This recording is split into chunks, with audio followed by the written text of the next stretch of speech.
नांदेडच्या महावीर यांना ऊसाच्या विक्रीतून 20 लाख रुपयांचं एक रकमी पेमेंट मिळालंय। ही रक्कम आता कुठे गुंतवायची याबद्दल ते सध्या विचार करतायत। त्यांच्या जवळचा मित्र इन्शुरन्स एजंट आहे। महावीरने या संदर्भात त्या मित्राकडून सल्ला घेतलाय।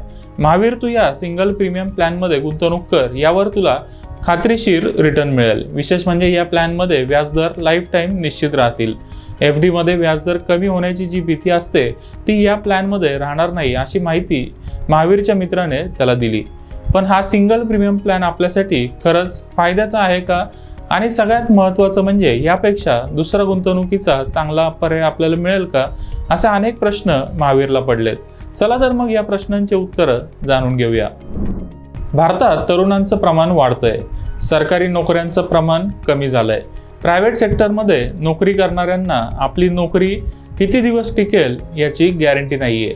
व्यावसायिकांना कायमच मंदीची भीती असते। एकंदरीत काय तर आज आपल्याला उत्पन्न मिळतंय, पण भविष्यात ते मिळेल का नाही याची बऱ्याच लोकांना खात्री नाहीये।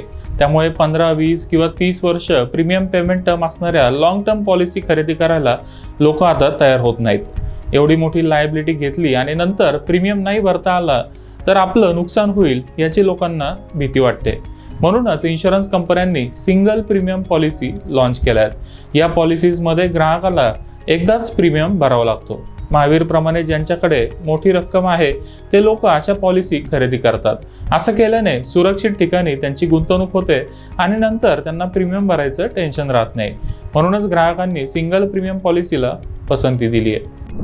IRDA ने दिलेल्या माहितीनुसार लाईफ इन्शुरन्स कंपन्यांनी एप्रिल ते सप्टेंबर 2023 दरम्यान एकूण 1,58,000 कोटींचा व्यवसाय केलाय। यापैकी सिंगल प्रीमियम पॉलिसीचा हिस्सा 1,09,000 कोटी रुपये इतका आहे।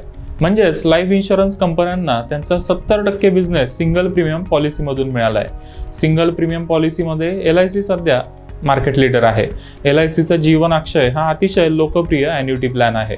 या प्लॅनची खासियत म्हणजे पॉलिसी होल्डर जोपर्यंत जिवंत आहे तोपर्यंत त्याला ठरलेल्या व्याजदराप्रमाणे पैसे मिळत राहतात। आपला देश जसं विकसित होत जाईल तसे आपल्या देशातले FDचे व्याजदर कमी होणार आहेत। मात्र LICच्या जीवन अक्षयमध्ये व्याजदर कमी होण्याचं टेन्शन नसतं। त्यामुळे LICच्या या प्लॅनला चांगला प्रतिसाद मिळतोय।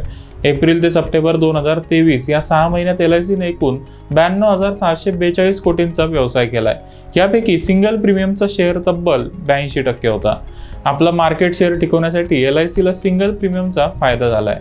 टाटा, HDFC, ICICI प्रुडेन्शियल सारख्या प्रायव्हेट कंपन्यांकडे देखील अशा प्रकारचे अनेक प्लॅन आहेत ज्याला ग्राहकांनी चांगला प्रतिसाद दिलाय। ज्यांना एक रकमी गुंतवणूक करणं शक्य आहे त्यांनी काही पैसे सिंगल प्रीमियम पॉलिसीमध्ये गुंतवले पाहिजेत। या पॉलिसीचा रिटर्न सध्या कमी वाटत असला तरी भविष्यात FDचे व्याजदर कमी होणार आहेत। त्यामुळे काही वर्षानंतर या पॉलिसीचा खऱ्या अर्थाने तुम्हाला फायदा होईल, असं मत टॅक्स आणि इन्व्हेस्टमेंट एक्सपर्ट बळवंत जैन यांनी व्यक्त केलंय। त्यामुळे तुमच्याकडे मोठी रक्कम असेल तर भविष्याचा विचार करून लाईफ इन्शुरन्स कंपनीच्या सिंगल प्रीमियम पॉलिसीमध्ये थोडी गुंतवणूक करा। या निर्णयाचा तुम्हाला काही वर्षानंतर खऱ्या अर्थाने फायदा होईल।